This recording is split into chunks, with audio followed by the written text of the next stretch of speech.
Hello, and welcome to the Wine Enthusiast Podcast, your serving in drinks culture and the people who drive it. I'm Matt Kettmann, a writer at large here at Wine Enthusiast, and today I bring you a conversation with Vahe and Aimee Keushgerian, the father-daughter team behind Keush, Zulal, and other wine projects in Armenia. Armenia is very close to my own heart. I spent about a month there 20 years ago, and it was a trip that really helped launch my wine writing career. Armenia is considered one of the birthplaces of wine culture, and today it's experiencing a serious renaissance in winemaking, with Aimee and Vahe leading that charge.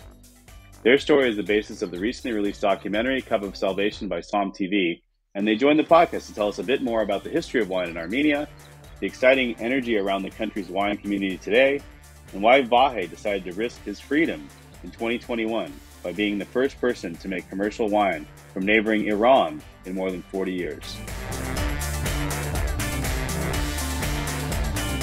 This is Matt Kettmann with Wine Enthusiast. I'm here with Vahe Keushgerian and his daughter Aimee Keushgerian, winemakers from Armenia, actually, of all places. And we're going to talk today about the history of winemaking in Armenia, which goes back millennia. We're going to talk a little bit about how this father-daughter team got together and decided to start making wine together in Armenia.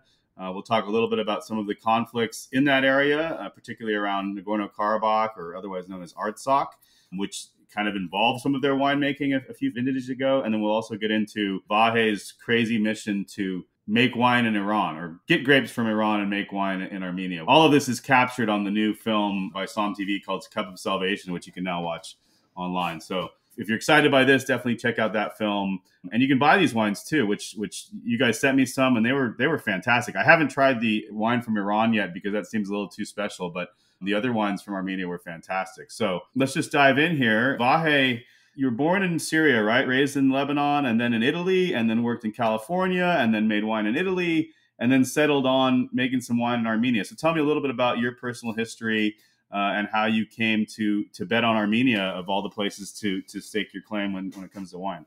I see.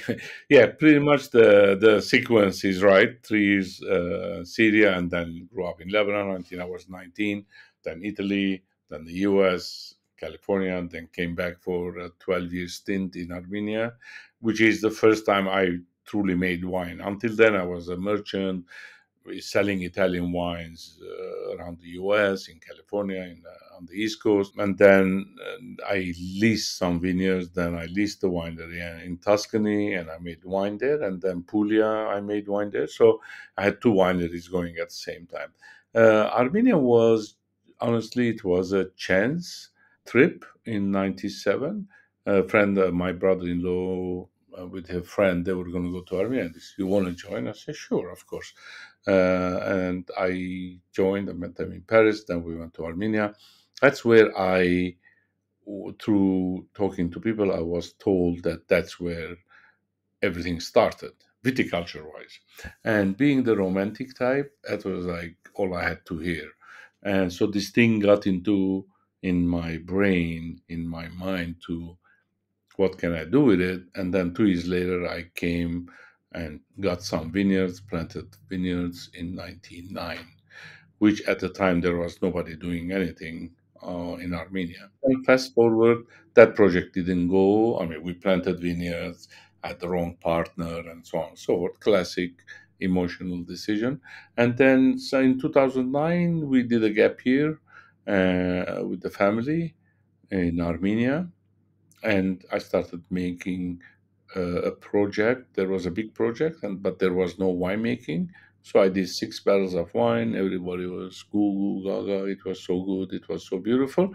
And that project took off, and that started the rebirth of the industry. It was a 300-hectare project, and then it became the leading brand in Armenia. So it set the standard for new winemaking. And then in 2013, I wanted to do sparkling wine and so on and so forth. Then I got really involved. I never went back to the States. I stayed in Armenia. So I've been here for 14 years. And you're Armenian by heritage. Did you grow up speaking Armenian, or? Yes. So I spoke Armenian. English would be my second language, but that's how we started in school. Arabic was the language of the country, so we learned Arabic. We wrote Arabic. But we never really practiced until I went to the army, and everyone was Lebanese and they all spoke Arabic, and I was the only Armenian in the Right. in the barracks. Let's put it that way. Otherwise, we kept our head low and everybody did their thing. We were guests in a host country like Syria, Iraq, Lebanon. Post genocide, that's where all the Armenians spread out. Some in the U.S., France, and whatnot. So that's where both my parents were Armenian.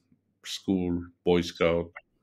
And the Armenian wine history goes back like what 4,000, 6,000 years. The last was 6,100 years because that was carbon dated this cave in Armenia.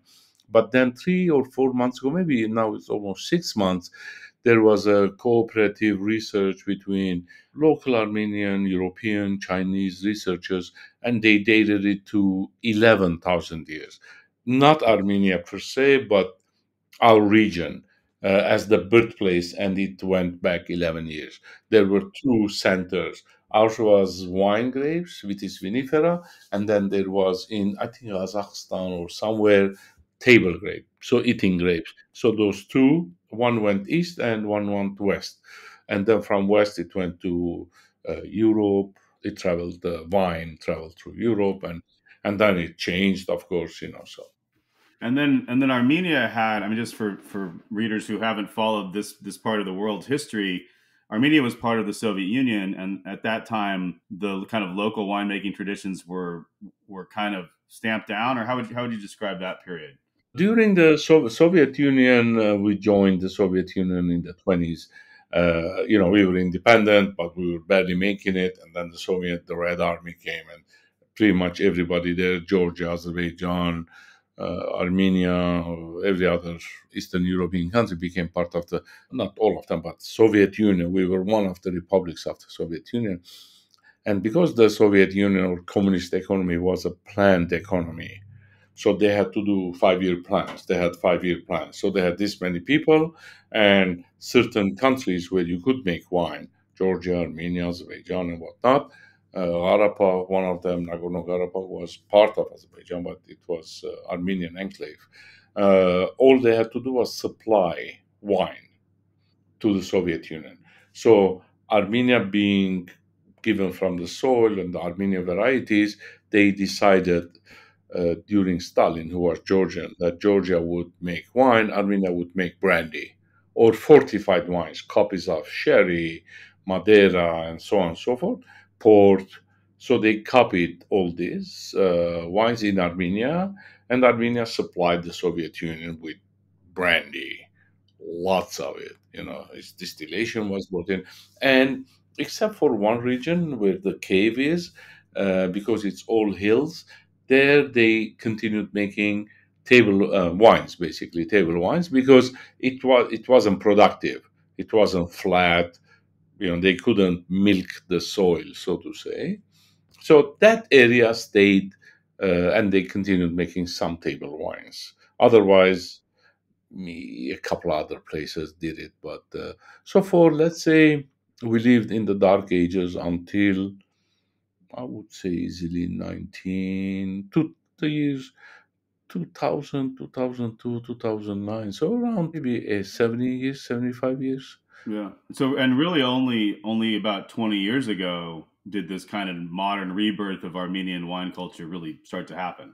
Well, the first wines were made from the 2010 vintage. There were three projects concurrently did the wine in the 2010 vintage that were released in end of 2011. Let's read it that way.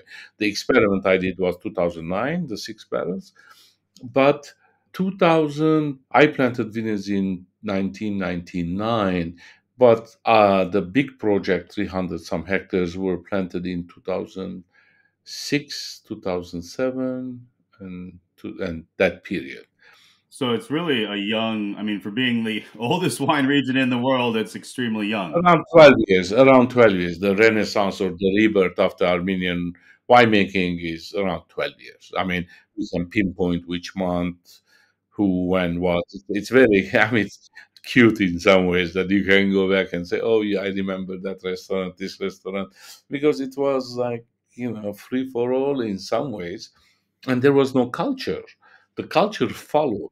And when I remember when I made the first 25,000 bottles, and sometimes I wake up at night like, when am I going to sell this wine? I mean, I was used to selling Italian wines in the U.S. here and there, but me going to a distributor in the U.S. and saying, "Hey, I have Armenian wine," he would look at me like, which part of the moon you came from?" So I was, but then honestly, I think 25,000 bottles lasted maybe 6 months, and for the next 3 or 4 years we had deficit.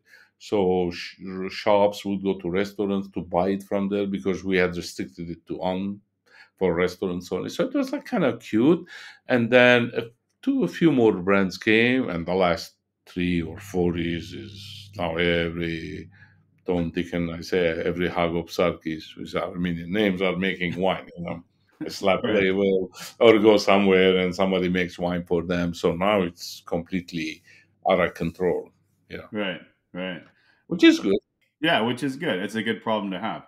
Amy, you weren't on the wine path prior to joining your dad, right? I mean, it was not something you were interested in. Is that safe to say? No, I mean, I grew up around wine. I grew up in Tuscany with Vahe, and I never thought I would sort of follow in my father's footsteps. But I was graduating college, and he invited me to participate in Harvest for Kush in 2016. So I thought that would be really fun. And so when I went there that fall, I sort of my world kind of changed because I was introduced to the wine industry in a very different way. It's an industry with many different facets. It's an agricultural industry. It's a craft. If it's a craft industry, you're producing a fine product, and it's a global international business. So the wine industry all of a sudden became very different once I looked at it from that perspective. And furthermore, coming to Armenia as a diasporan Armenian was very alluring. Having not had your own country historically in the last 100 years, and then having your nation be independent and having a place you call a homeland is a very emotional decision. And it's a very emotional topic to deal with. So yeah, so combining those two and then coming to Armenia and seeing that the wine industry is just exploding. 2016 was followed 2015, which was there were a couple watershed moments in 2015 for the industry. One, for example, it was the first year that Riedel was imported in Armenia in 2015, and that had, just to put things in perspective, it was also the year that the Yerevan Wine Academy was founded. So there were kind of watershed moments that happened the year before that you could feel 12 months later, and knowing that there's rippling effects happening so quickly was very exciting to be a part of it. So 2016 was my first harvest, and then I started working on the Kush project with Dad, making méthode traditionnelle in Armenia, and it's making sparkling wine in general is very special, and then making méthode traditionnelle in Armenia is even more special. What did you think? Sorry to interrupt, but what did you think you were going to do with your life? Yeah, well, actually, I thought I was going to work for a big multinational development institution and work on developing rural economies. And then Vahe suggested that a lot of the vineyards and a lot of the wine industry in Armenia is going to do just that. In fact, we have a lot of vineyards that are in border villages, and the grapes and the vineyards are now contributing largely to growing our rural economy. So he said, you can still do that if you're passionate about that and make your impact through the wine industry. And you get a cool bottle of wine to share with people too. Yeah, that helps. That's a plus. Right. And so how do you, and now you're actually going to school, you're getting another degree, but in wine, in Dijon, France, right? That's where you're speaking to us from? I am. So I'm getting my MBA in wine and spirits at the Burgundy School of Business. It's a lovely experience. There's a couple MBA programs that focus in wine in the world. You have Napa, you have UC Davis, you have Kedge in Bordeaux, University of Adelaide. When I chose programs, I kind of thought of what wine region do I want to be in, and what region does it make sense to be in for Armenia.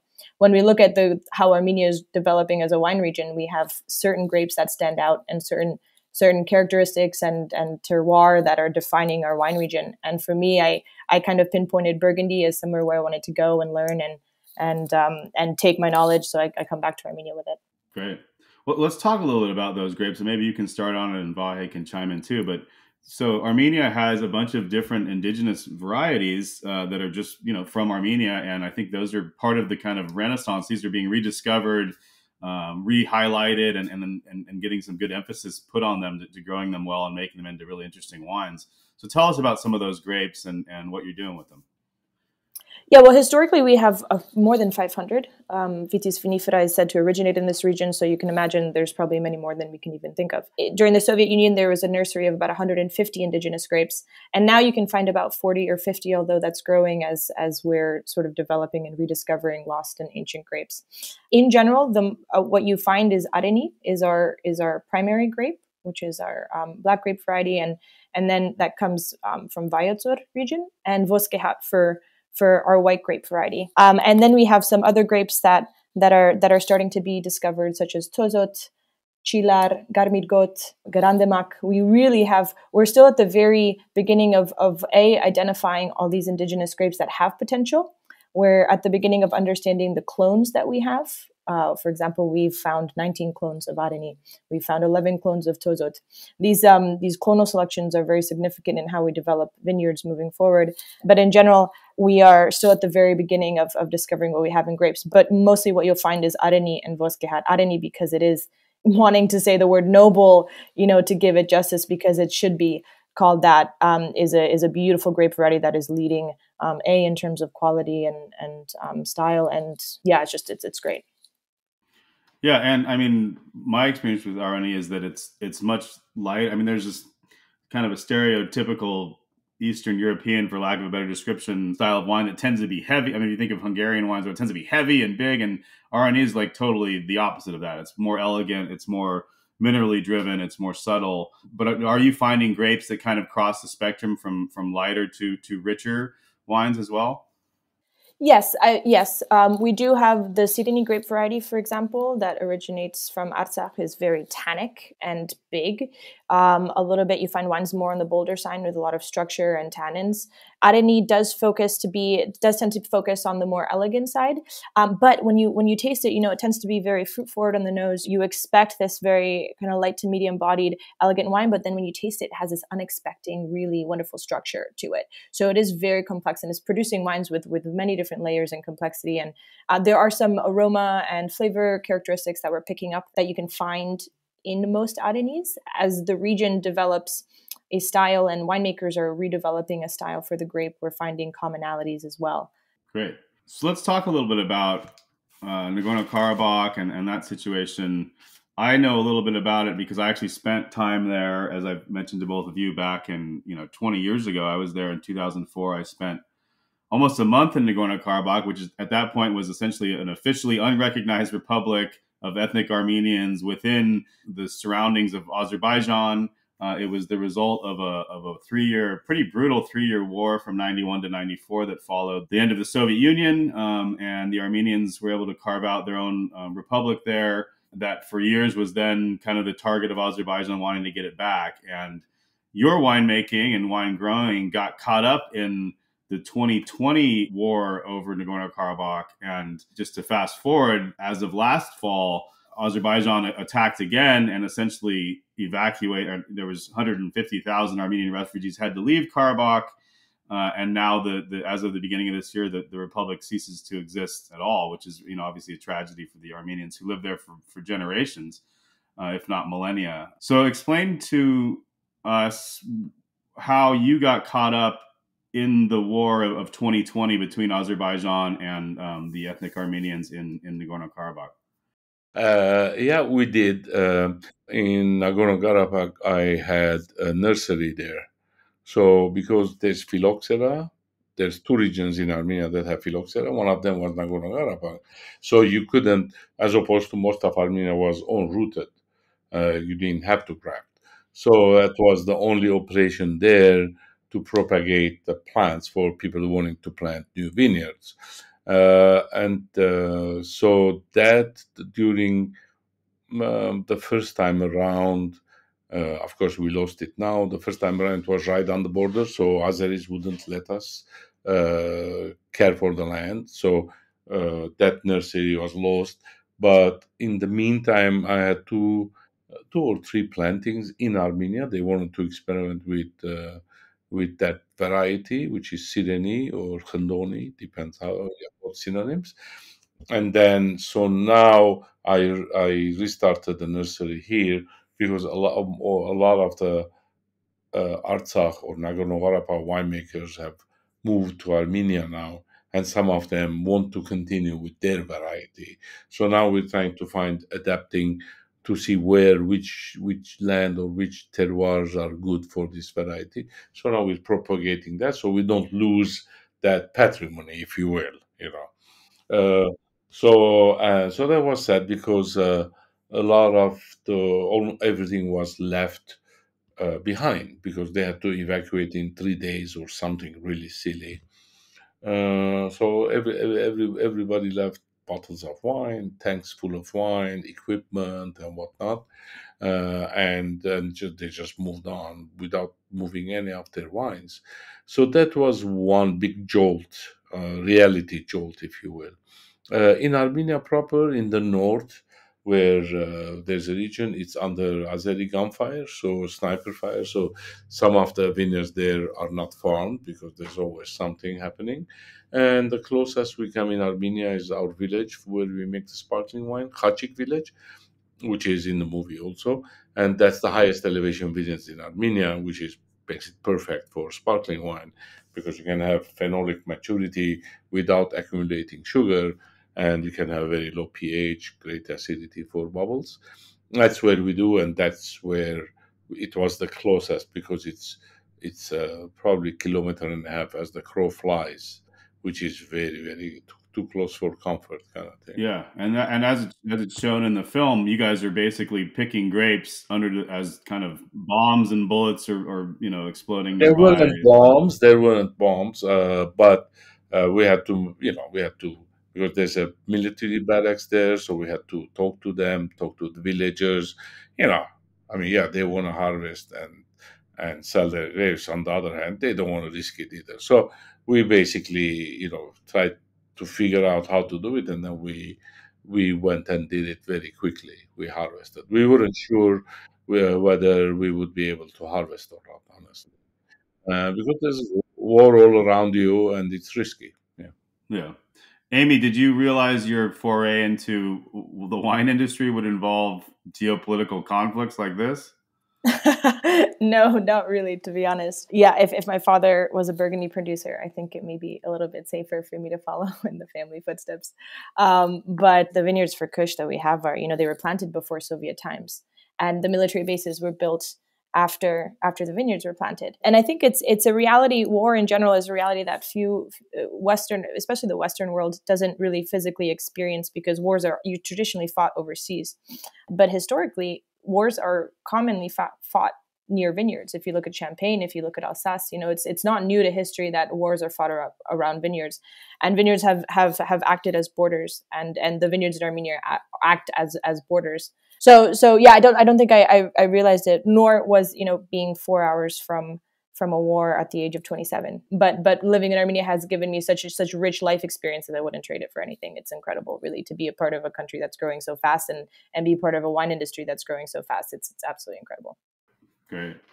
Well, and then your dad comes up with an even crazier idea of going into Iran to make wine. So just to set that stage, since the Islamic Revolution of 1979, alcohol production has been illegal in Iran. But meanwhile, Iran and Armenia share borders. And I guess Armenians can travel there on a tourist visa. So it's not closed to you like it is to Americans and maybe some other countries. And so, Vahe, what are you thinking at this point?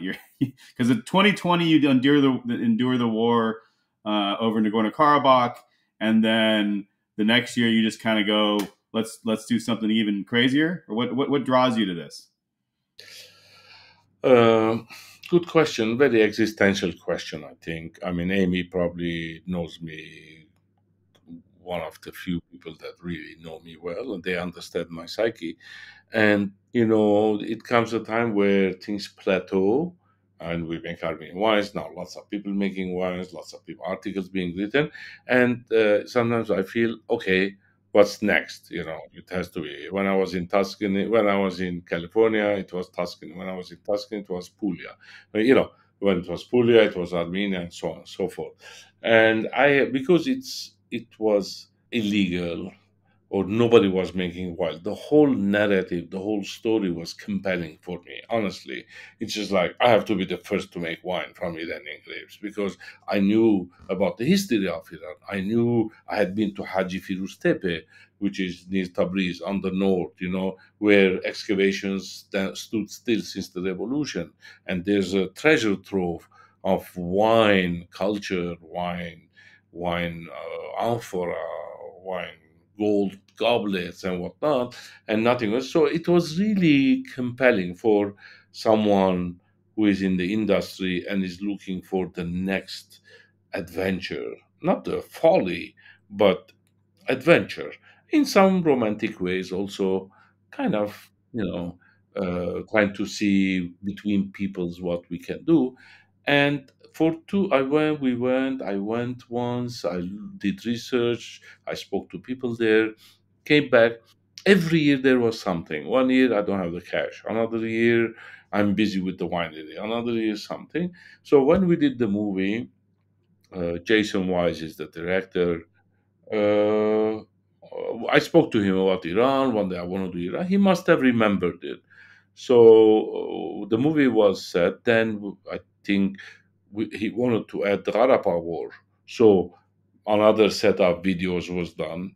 Then somewhere around September 21, right about 21, he calls me and says, can you pull off making wine in Iran? And, I was in a good place, honestly.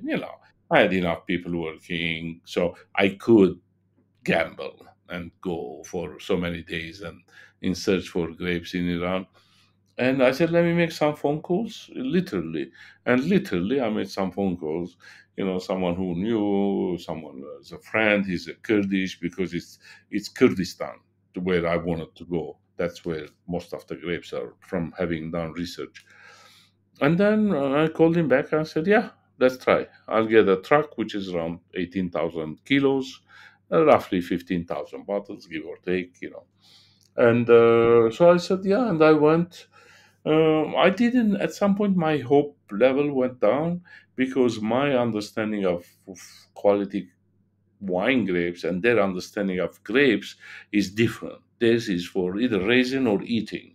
So they couldn't process. And I didn't want to keep saying, I want to make wine. So I camouflaged it. Oh, I want to research. We want to do this. We want to do that. That kind of, because I didn't know. Someone Armenian diplomat who had been an ambassador there here in Armenia told me, "Be careful. They're very tricky." Meaning the Yeah. government. So I And was they've lost, I mean, just the grape growers have lost, two generations of understanding of what it was like to grow wine grapes exactly, versus today. absolutely. They after the fact.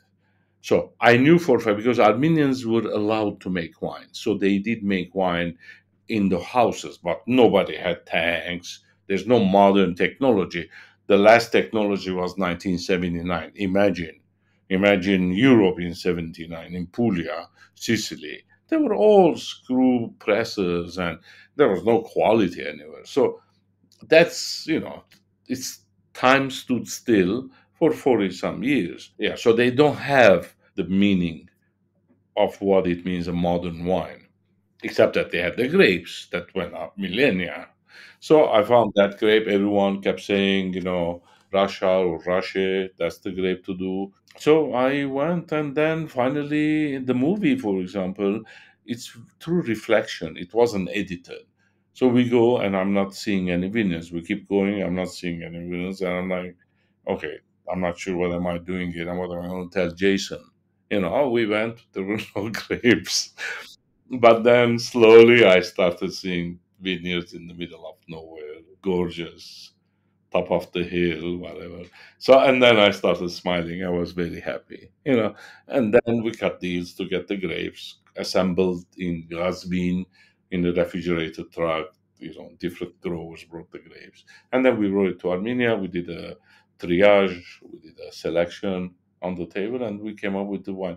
Um, it has a huge potential. Iran does have it. This year I tried to pull off from Shiraz, which is one of the regions that is the most well known for in poetry, Rumi, and I mean that whole region of Shiraz was known for making great wine. I couldn't do it. Literally, I couldn't pull it off. I kept sending, people. Then they send me pictures of. I didn't go because it's too risky now for me to go. Yeah. I mean, some guy went to Iran, making a wine, and he's talking about it in a movie. I don't know which way they will swing. If they want to teach me a lesson, it might swing the other way. Yeah, I mean, you didn't technically do anything. Well, I don't No, know if it it was wasn't illegal because illegal. you just exported grapes. Exactly, yeah. But then, but the name is Iranian. On the Yeah, label yeah, is Iranian winemaking in exile. right, I pushed the limit a little bit. So it's right. like, I. So and pretty much everybody told me, don't even think about going there. Yeah, you got to Going. send in Amy next. That'll be I don't good. know. I was going to send Absolutely not. I'm I think going my Amy, to. brother Amy, would be better fit. Amy, what Yeah, did you think? What did you think when your dad wanted to do this? I mean, there's some good scenes in the movie that are kind of tense. You're like, oh God, you're really going to do this. And was it scary? Yeah, it was incredibly nerve wracking. Jason actually made sure to get very real emotions, I think, on film. Harvest was starting in Armenia, and Vahe was about to go and do something that no one has really done before. And we don't really, the Armenian government isn't known for having very strict procedure and being predictable in their actions. So it was really not knowing what was going to happen. We still today don't really know how the government is going to react moving forward. Vahe is definitely not allowed by his immediate family members, not allowing him to go in country, and I'm not sure what would happen if he steps foot on the border, to be honest, at this point.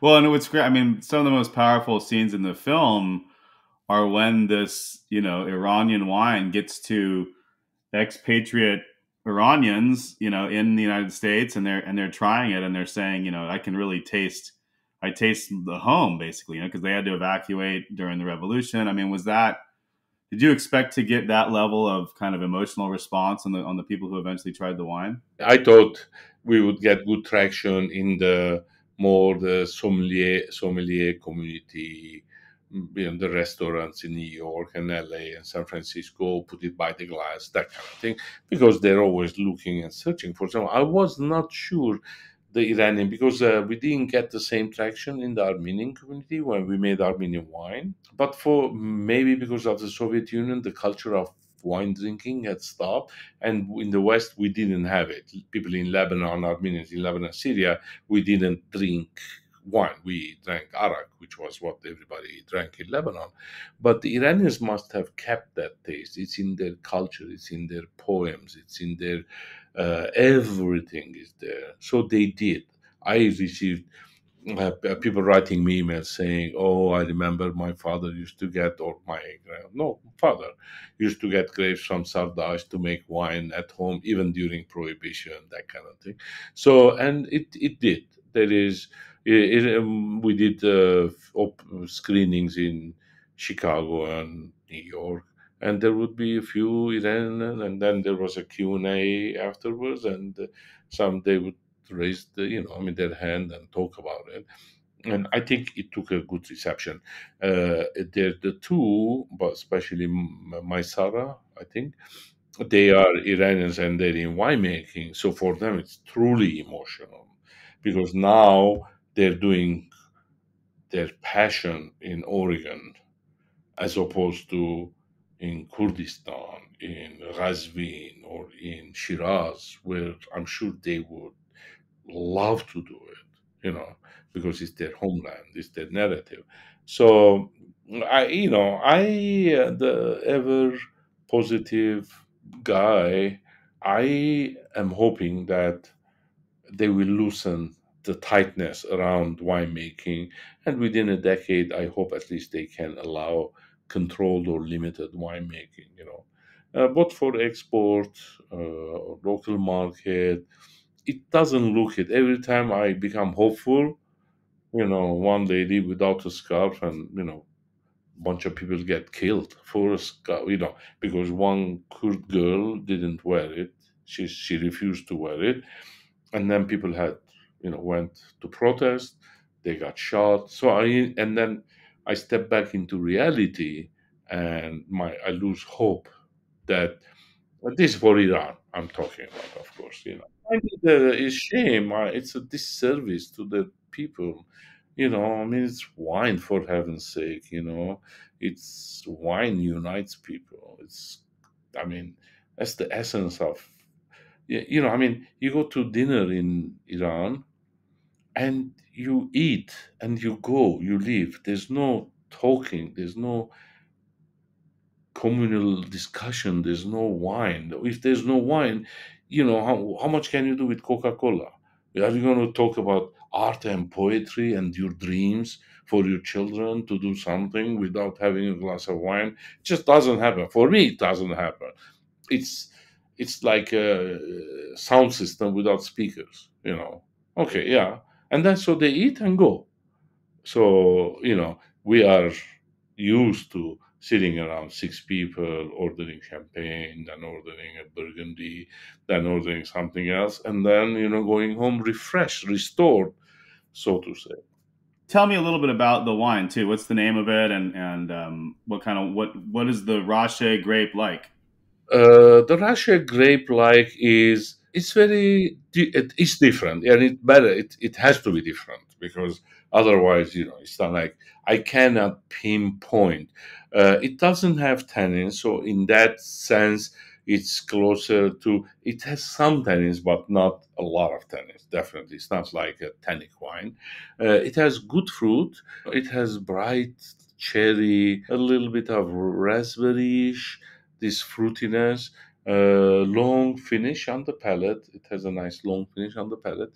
It's called Rashe. The one of the names is Hosh now. Hosh is beautiful, and I think it's a beautiful one or something like that. I forgot the exact meaning. And Russia or Rashe. We chose Rashe to avoid confusion. People saying Russia grape. So, but mostly it's in Iran. It's used as Russia. And old vines, ungrafted, beautiful hills, high elevation vineyards, very well kept vineyards, and accessible by mules and donkeys. Truly, maybe they did it high so that they're not controlled. Even though in Kurdistan, honestly, they don't give a damn about anything. They were not worried about being exposed on camera. I don't know if they even figured out what was going on, honestly. Except this guy came, he wants to buy grapes, he's Armenian, you know. We negotiate the price. It's not like they were really worried about what was going on. Right. So. Well, let's talk a little bit about Armenia to lead to the end of this discussion. But when I was in Armenia 20 years ago, the culture was still much more vodka based. Like we would sit down for lunch and polish off a bottle of vodka over some grilled meats and vegetables and all of that. And the wine was just starting to come up. So particularly in Karabakh, we visited a couple of wineries and tried the wine. It was still a little bit, little rough. But some of the best stuff was the stuff on the side of the road that the homemade people were making and selling to us, which was fun to buy. But Aimee, what's your sense of the wine culture in Armenia right now? It seems like it's changing pretty quickly. Oh, it's changing so quickly. Yeah, very different than I think when you were there. But in 2015, we had about 38 registered wine brands, and today we have about 200, just to give you a little bit of scale of growth. We have new vineyard projects. We have international winemakers coming.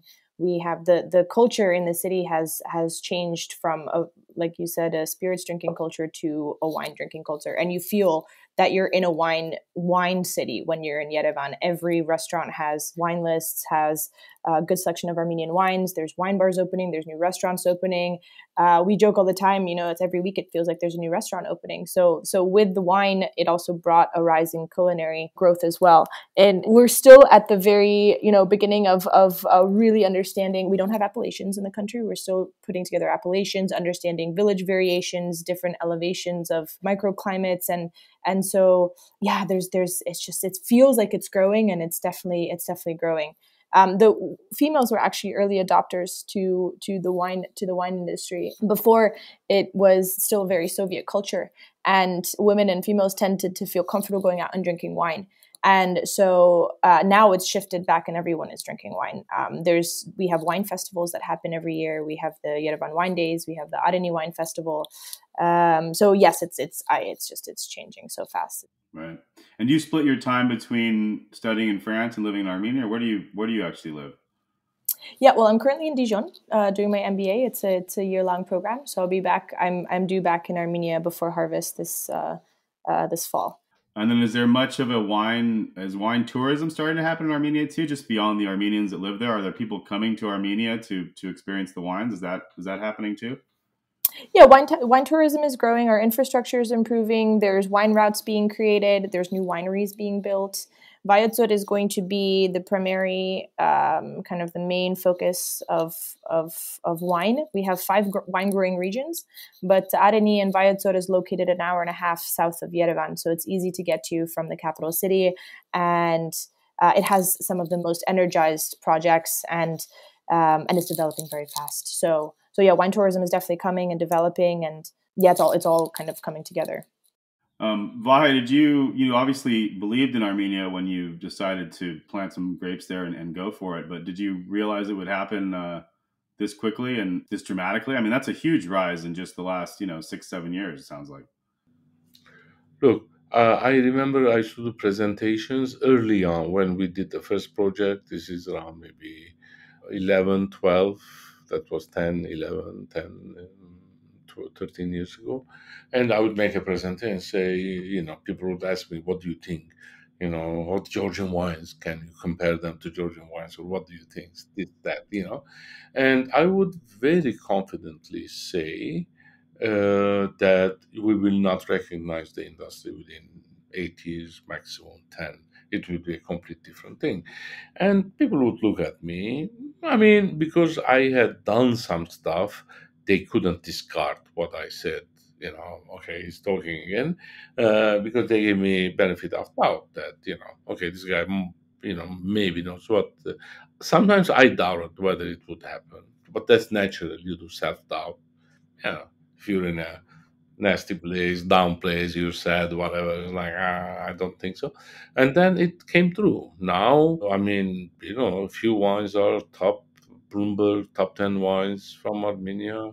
Or our Kirsch was top 10 Forbes wine of the year. And, I mean, and then there's all the other magazines, everything else. There's this rediscovery of the industry. It's going to be, now we're in the early adopters, I think early adopter stage, where, wine sommelier types, masters of wine, cutting edge wine directors in restaurants, cutting edge importers. This used to be the same many, many years ago when I was selling wine in California, when Malbec came, and then you would see a Malbec, and then you would see another Malbec, and then another Malbec, and then the whole thing just exploded. Now everybody was into making Malbec. Argentina is a good example. New Zealand is another one. It's a new country, but it was incredible growth. And then in the beginning it was New Zealand Sauvignon Blanc. Even Australia, I remember, they would come around the restaurant and selling Australian wine. It's like, huh? From Hunter Valley, off places. Very well. I had a restaurant in San Francisco, so I knew the pitches that they used to do. So I'm seeing parallels. And if people do ask me, I confidently can say that it's coming. It just, at some point, it just takes off. The friction is less and it will take off, and more people will come. Some more wineries will be built, more tourism will come, and so on and so forth. The important thing, which I think we're doing, is make sure that we do serious research, we get the clones right. Because, you plant a vineyard for the next 40 years, you want to make sure it's the right density, it's the right clone, it's the right this, it's the right that. But I do tell people, if we have done this much as an industry and gotten reviews and write ups with leftover vineyards from the Soviet Union, imagine if we do with the right clones, with the right density, with the drip irrigation, because we have the terroir. You can't take that away. It's not like every country has volcanic soil, high elevation vineyards, and these indigenous varieties. So we have that, and it's what we do with it is going to matter the most and to put Armenia on the map. So I'm very confident. Yeah, no, and the timing is good. I mean, people are interested in all of those things now, right? I mean, maybe 20 years ago, people just wanted cab, but now they're interested in R&E or other indigenous varieties because so many people are interested in the history of things and everything now. Aimee, are you seeing many people of your generation hopping in Armenia? I mean, is there a youthful wine culture coming out now too? Yeah, we have an Armenian who's going for her MW. We have sommeliers in restaurants. We have, well, my generation. Well, I guess we're the second generation. We have a lot of kind of daughters that are following in what their fathers came and started 10 years ago, and we're coming and starting to work with our family as well. So we're starting to see that generational shift quite early on. And yeah, the wine industry, I mean, professionals are they're getting their WSET certifications, they're getting stage in wineries abroad, they're studying at Geisenheim University. So it's definitely developing into a really nice industry.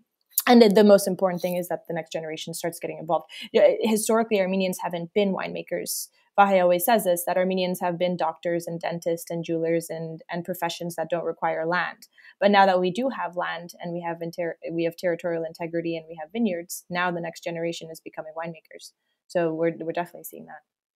Great. Well, I'm excited to revisit Armenia and go check it out again. Maybe on my 20-year anniversary from the last trip there. But I remember being struck by how beautiful a country it was and how hospitable everyone was, and the food was great even then. I'm sure it's much better now. I had a lot of fun there, and it was a really big part of my wine career. So I always have a fondness in my heart for it. I'm glad to see the wines are really quite excellent. The ones you guys have sent me were delicious.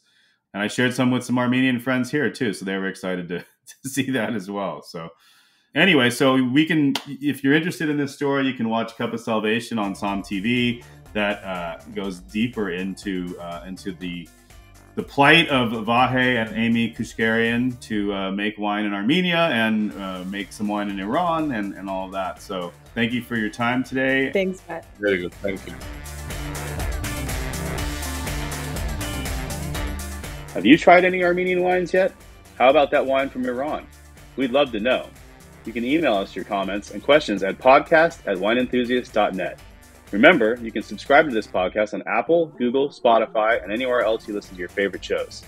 You can also go to wineenthusiast.com/podcast for more episodes and transcripts. Once again, I'm Matt Kettmann with Wine Enthusiast. Thanks for listening.